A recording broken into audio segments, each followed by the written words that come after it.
Bienvenidos a Estudio 7, texto, idioma y mensaje en solo 7 palabras, texto, idioma y mensaje en solo 7 minutos. Antes de analizar nuestro versículo, quiero pedirte un favor, que seas tan amable de suscribirte al canal. En este momento tenemos 66 suscriptores y ese número, bíblicamente hablando, no es un número bonito. Así que solamente por quitar ese número de la pantalla, ayúdame por favor suscribiéndote a el canal. Gracias. Apocalipsis 2:7 dice así: el que tiene oído, oiga lo que el Espíritu dice a las iglesias. Al vencedor le daré a comer del árbol de la vida que está en medio del paraíso de Dios. En este punto encontramos el desenlace, la conclusión al mensaje de la primera iglesia, la iglesia de Éfeso. Sin embargo, llama la atención de entrada que el Espíritu le está hablando a las iglesias. No solo a la iglesia de Éfeso, sino a las iglesias. Esta es una de las razones por las que podemos decir que el mensaje a las 7 iglesias también tiene algo que decirle a los cristianos de todas las épocas, incluidas las iglesias del primer siglo, primeramente a ellas, pero también a nosotros. El que tiene oído, oiga lo que el Espíritu dice. Y obviamente esto es importante porque la presencia y la persona, también la obra del Espíritu Santo, son muy importantes en toda la Biblia, pero especialmente ahora en el Apocalipsis. Pero veamos ahora con detenimiento algunos detalles del tiempo en el que aparecen los verbos en este versículo.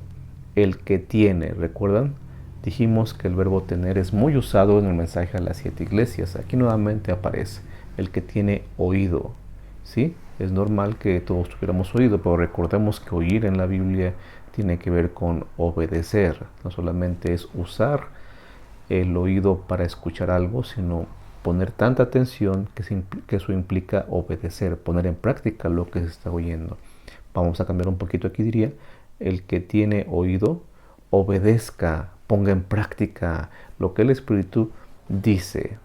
Quiero que pongas atención aquí a este punto. Dice, es algo muy simple, suena muy fácil de entender, pero está en presente y tenemos que entender que un presente en griego, o recordarlo, es una acción constante. Por lo tanto, aquí dice lo que el Espíritu constantemente le está diciendo a las iglesias. El Espíritu no se cansa, el Espíritu constantemente está haciendo su obra de hablarle a los miembros de las iglesias. Claro, ellos se espera que obedezcan, pero mientras tanto, el Espíritu está constantemente hablándole a las iglesias. Y cuando llegamos al punto del vencedor, a quien se dirige ahora una promesa, se nos pone también la palabra o el verbo vencer en presente. Así que podríamos traducir al que está venciendo, al que está ganando, obteniendo la victoria, le daré, esto sí está en futuro por supuesto, le daré a comer del árbol de la vida. No se trata entonces de que vencer sea simplemente una posibilidad futura.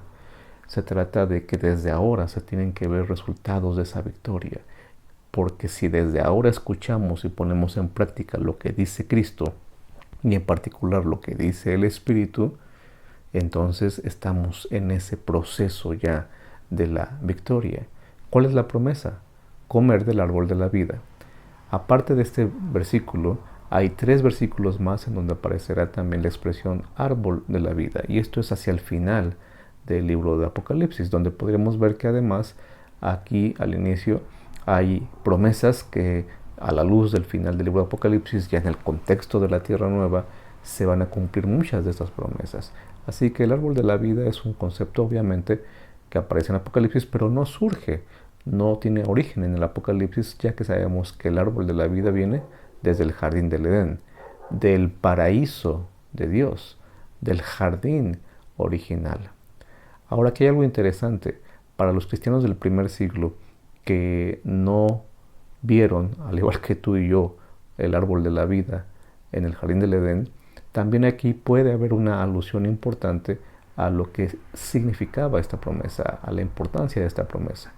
Éfeso fue famosa por tener el templo y la adoración más famosos de Artemisa, lo que en Hechos encontramos, o la diosa que en Hechos encontramos con el nombre en algunas versiones de Diana, Diana de los Efesios. Realmente el nombre oficial, el nombre que le daban sus adoradores era Artemisa. Bueno, Artemisa tenía un jardín al lado de sus templos, se le construían o se le preparaban jardines al lado de sus templos, porque en esos templos también había árboles, o se asociaba la adoración de Artemisa con árboles que tenían que ver con vida, que tenían que ver con la religión y por supuesto los beneficios de creer y practicar esa religión dirigida a Artemisa. Así que si un cristiano del primer siglo le decían tienes que adorar a Artemisa, además vives en Éfeso y aquí la diosa que adoramos es Éfeso, la diosa que adoramos es Artemisa, tienes que adorarla, el cristiano podría decir simplemente yo a quien adoro es a Cristo Jesús, quien me ha prometido no entrar al paraíso de Artemisa, sino comer del árbol de la vida de su propio paraíso, el paraíso de Dios. Gran promesa, gran significado. El mensaje para esta ocasión lo resumimos con la siguiente declaración. Vencer no es algo futuro, es presente. La victoria está en proceso, tiene que estar siendo algo que estamos obteniendo, escuchando y poniendo en práctica lo que dice el Espíritu y capacitados con la ayuda del Espíritu y por supuesto de Dios. Cristo Jesús le dijo a la iglesia, avanza, deja lo que tienes que dejar, usa bien lo que ya tienes, pero sobre todo escucha constantemente y obedece al Espíritu que no se cansa de hablar. Vencer tiene que estar viéndose desde ahora. No es el futuro lo que está en juego solamente, es el presente.